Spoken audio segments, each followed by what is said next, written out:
Welcome to HSCD 851. This is the continuation of 850. This course is Advanced Quantitative Research Methods 2. And so in this intro lecture, I'll review what I want you to do for introductions. We'll go over the course content and the assignments, and then we'll do a quick review of descriptive statistics and then talk a little bit about the next couple of modules. So as I mentioned in my video introduction, I would like you to each introduce yourself. So tell me who you are, a little bit about yourself, tell me your preferred gender pronouns and any other names that you go by or would prefer to be called. Tell me a fun fact. You see my fun fact in the video intro that I have uploaded. And then tell me about your research interests. What are your interests more broadly? What are you thinking about for your dissertation? Do you already have something planned? And because I know that this is a course, both 850 and 851, but perhaps particularly 851, which is more focused on statistics, tends to make people fairly anxious. And so I want to get a read on how you're each feeling as we head into the semester. Are you nervous? Are you excited? Do you feel prepared or not? Also, tell me what your experience in data analysis and SPSS is. Obviously, you had some of this in 850, but give me a sense more broadly of what your experiences are in data analysis and in using SPSS. Finally, tell me what you found most difficult to understand or to do in 850. That will be helpful for me as we move forward in getting a sense of topics that I should perhaps cover again or make sure I cover as we move forward onto content that will build on that information. So if you could post these by the end of the day on the 3rd in the introductions form, that would be great. If you need more time, that's fine. I set the due date for the 3rd so that hopefully you could all go and to some degree enjoy the long weekend without having this looming over your head. So as we get into the content, I'll tell you a little bit about my perspective on research because I do think it informs the way that I teach these sorts of courses. So we talk a lot about evidence-based research, evidence-based practice, and I think it's really important for us to consistently remember that the methods that we use and the way that we conduct that research influences the evidence that we produce from that research. And so methods and data analyses are actually incredibly critical in the conclusions that we make from research and how we apply those research findings to real-world practice. And so I really think about research methods and data analysis like filling a toolbox. It's really important for us to be able to consider and utilize a wide range of tools to think about what works for each task. And in so much of research methods and data analysis to some degree, there are often not right or wrong decisions necessarily, but all the decisions should be justified. And what I mean by there not being necessarily right or wrong decisions is that there are often multiple ways to get at the same thing. So we can use different statistical analyses to answer the same question. We can pose that question in a variety of ways. We can think about a variety of tools to gather that data. And so in many cases, it's not a right or a wrong answer or a single answer as to how to approach a question, how to answer that question. But we want to be able to have a range of tools and be able to justify why we use that particular tool, whether it's a method or statistical test. And so I'm very pragmatic in my approach to research. And so as we move forward, I'll think about research methods and data analysis in this toolbox sort of analogy. As we make those decisions, as we justify those decisions, the purpose of our research and our research questions will always be at the forefront of each of those research decisions. So are we generating knowledge? Are we evaluating a program? What are we doing and how does that purpose and how do those questions inform the decisions that we make as we move through the research process? It's also important to remember that analysis is often iterative, and research itself is iterative as well. We're never going to finish one study and say, fantastic, we have the definitive answer to this question for all time. Often we finish a study and we say, here's what our findings suggest, here's what kind of research we need now to be able to move forward and make better decisions from a practice perspective. And moving in that same vein, conceptual and applied understandings, I think, are key. And sometimes I think researchers can get lost in the question and lost in the generation of knowledge without necessarily applying that knowledge back an issue at hand. And for most of you in particular who are thinking about moving forward and doing some sort of practice therapy education, things like that, it's really critical for us to think about the applications of our research and to have conceptual understandings of the variables that we put into the research, of the findings that we generate from that research. And so I'll really focus on conceptual and applied understandings of research as we move forward. So as we move into specific tests, I won't belabor the ideas that are underlying the equations, for example, for specific analyses, but I really will focus on the conceptual understanding of what that test does and what those results say to us. We won't cover qualitative methods in this course. I do have a history in both qualitative and quantitative methods in data analyses. So a couple of times throughout the course I'll mention those and may try and get to introducing some mixed methods data analysis as the course goes on. So to give you an overview, the texts and readings, the texts you already have from 850.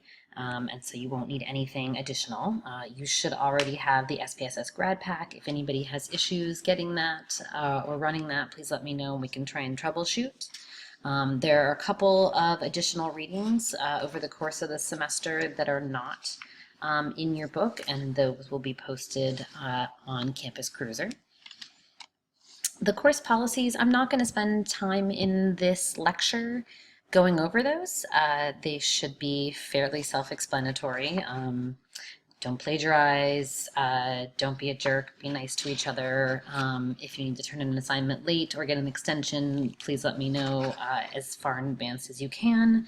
I may or may not grant that extension or accept a late assignment, but we'll move through that on a case-by-case basis.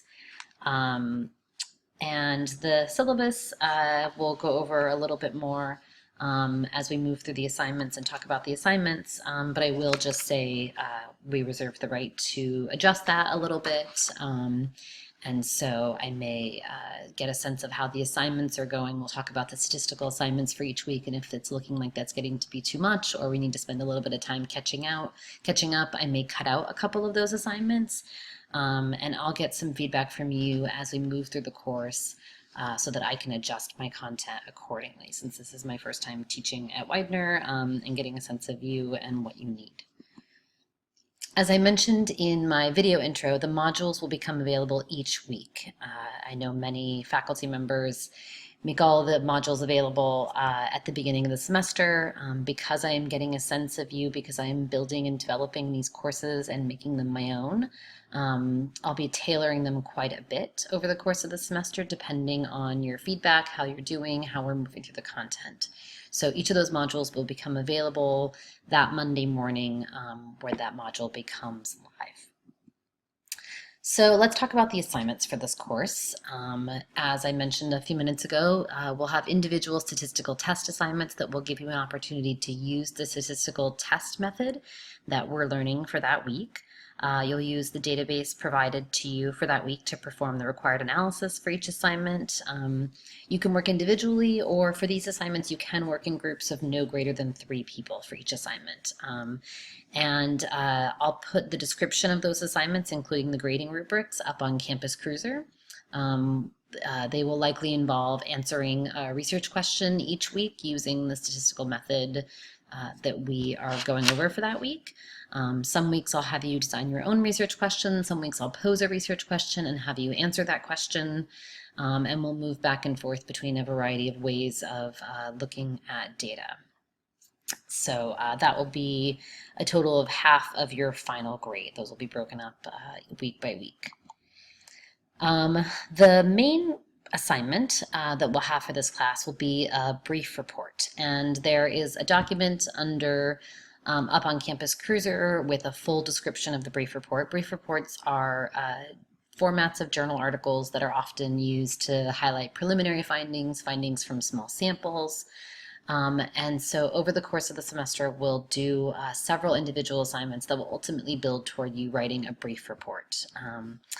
And so you'll articulate a research question, you'll support that research question with the literature, And through the course of the semester, you'll identify and describe the variables and appropriate data management and analyses, conduct those analyses, and write a brief report presenting your findings. So there'll be an introduction, a methods, results, and a discussion section for that. So as I said, the full description of that assignment, as well as templates for several of the components and all the associated grading rubrics will be up on Campus Cruiser. We'll be using AdHealth data for that, which I'll talk about in just a second. Another component of your assignments for this course, which will be 5% of your total grade, will be a comp exam practice. So part of this course content will be preparing you for your comprehensive exams, and so I'll have you complete an online practice of Comp Form C later on in the semester. And that practice will follow the same format as the actual exam, and we'll talk more about that as we get closer to that happening. So for the brief report assignment, and for many of the individual statistical assignments that we'll be doing over the course of the semester, we'll be using what's often called AdHealth data. AdHealth is short for the National Longitudinal Study of Adolescent Health. This research study began in 1994. That was when Wave 1 data was collected. And then they recontacted all of these kids that they interviewed in 1994 during Wave 1 and collected Wave 2 data in 1996. This included over 10,000 respondents. AdHealth data is publicly available data. There's some data that's available publicly and some that is restricted use by contract only. So the Wave 2 public data set includes close to 5,000 total cases or total respondents. And the full data set has 2,500 variables. Don't worry, I'm not going to give you that entire data set to look at. Under shared files, you'll find a reduced data set. That reduced data set includes 396 variables, primarily including demographic and health variables, as well as any variables related to gender and sexuality. You'll also find a document with data analysis guidelines for AdHealth that will partially ignore since we're using the data for demonstration purposes only. Those guidelines give you information about sample weights and that you would utilize if you were doing more complex analyses. And so we'll talk about weighting samples a little bit over the course of the semester, but largely we'll conduct those analyses without doing the proper weighting that AdHealth asks you to do since we're using these data for demonstration purposes only. I've also uploaded a few sexuality-related publications that use the AdHealth data that will give you a sense of how the methods are described, how the sample's described, and a little bit more information about that project more generally. So for Module 1 this week, I'm obviously reviewed the course, and then we're going to do a quick review of descriptive statistics. And then I've also posted a few other slideshows, PowerPoint files, that review presenting data in tables and charts. And those are from a woman who designed a stats textbook that's a lot about writing about numbers. And so she does a really great job of talking about how to present numbers, how to talk about those, how to present data. And so rather than reinvent the wheel on that one, I'll post those slides on presenting data in tables and charts. If you're not familiar with utilizing Excel to create tables and charts, I'd also suggest going online and looking at some tutorials about how to create tables and charts using Excel, which I think is the best method for creating tables and charts that are easy to read and easy to copy and paste into Word documents. So we'll do a quick review of basic statistical concepts, primarily looking at descriptive statistics. And you guys have been through this last semester. As noted in the syllabus, if you would like to review the chapters that you read that talk about some of these basic descriptives, you can review that information. Those chapters are available to you in your text. But I'll do a quick overview of variables, some measures of central tendency, and variability. So when we're talking about variables, we typically break those up into categorical or continuous variables. And under categorical variables, we break that down further into nominal or ordinal variables. Nominal are categorical variables that are not necessarily ranked. So race or gender would be examples of nominal variables. Ordinal variables are also categorical but are ranked. So letter grades, for example, A, B, C, Likert scale responses, so 1 strongly disagree to 5 strongly agree. Those are categorical, but they are ranked. They have some meaning in their ordering. Under continuous variables, we can further break those down into interval or ratio variables. Interval variables are typically defined as those without any true zero. So for example, scores on an anxiety scale. If you were to score a 0 on that, you wouldn't necessarily say that there is an absence of anxiety. Ratio variables, on the other hand, do have a true 0. So for example, we could say twice the score is twice as much. So height or age. If we said somebody who is 40 years old is twice the age of somebody who is 20 years old. Whereas if we were talking about an anxiety scale, for example, we wouldn't necessarily be able to say that somebody with a score of 10 has twice as much anxiety as somebody with a score of 5.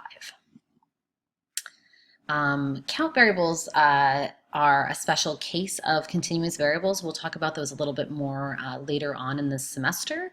And in some cases, count variables are a form of ratio variables that have special distributions associated with them in some cases. And so these often can be counts of behaviors. And we'll talk about those as the semester goes on. For now, really focus on the difference between categorical and continuous variables and the basic 4 categories of variables under those. Independent and dependent variables. Sometimes this is hard for people to remember the distinction between the two. Independent variables in statistical analyses are predictor variables. So what we think is influencing our dependent variable. Our dependent variables are often the variables that we're trying to predict. And so we're saying the dependent variable depends on some other predictor variable. And that will be key in defining your research questions and in conducting analyses. So we'll talk more about those over the course of the semester. And the reason why it's important for us to think about and remember these different types of variables is that the type of variable is key for the statistical analysis that's available to us. And it's also key for how we present the data. So the type of chart or graph that we use, the wording of the sentences, and figures that we can create to display those data. You guys already went through descriptive statistics last semester and spent quite a bit of time on those. As a quick review, we'll be talking quite a bit about means, standard deviations, medians, and modes. These are often described as measures of central tendency. The mean is this basic average. The standard deviation is the average deviation from that mean or that average. And both of these descriptive statistics are most useful when the data are normally distributed. The median is the middle value. So if you list out all of the values from lowest to highest, that middle value is the median. And this can be most useful when we're thinking about skewed variables. Finally, the mode is the value that occurs most frequently. And this is most useful when thinking about categorical values. We want to say, for example, the proportion of men versus women in the sample. And so we can use the mode and say that women are, 80% of the sample or whatever. This can also be used for continuous variables as well to give us a sense of skew and some of the tendencies of the data. And then we'll talk a little bit about variance. Variance is a statistical term, is the average squared distance of all the points from the mean. And so conceptually what this tells us is how well the mean describes each person in our distribution. And we'll talk a little bit more about distributions next week. Because the variance is squared, we usually interpret the standard deviation, which is the square root of that variance, and gives us a little bit better of a sense of how people vary around that mean. And sometimes we think about standard deviations being high and that sometimes being bad, But generally, variability in our samples is actually really good. For categorical variables, if more than 90% of our sample is in a single category, that would be a problem, right? And for continuous variables, there aren't any hard and fast rules, but if everyone got around the same score, that would be a problem. In most statistical tests, what we're trying to do is explain the variability in one variable using another variable. So we want to say maybe how much is the variability in sexual satisfaction scores dependent on gender. And so if there's no variability in sexual satisfaction scores and everybody in our sample is 100% highly satisfied, there's no variability to predict. So variability is a good thing for us. It's actually what we're trying to use and think about and trying to explain the complexity that we see in the world. So that was a quick review of descriptive statistics. Obviously, you can look back in your texts if you feel like you need a quick review of some of those concepts.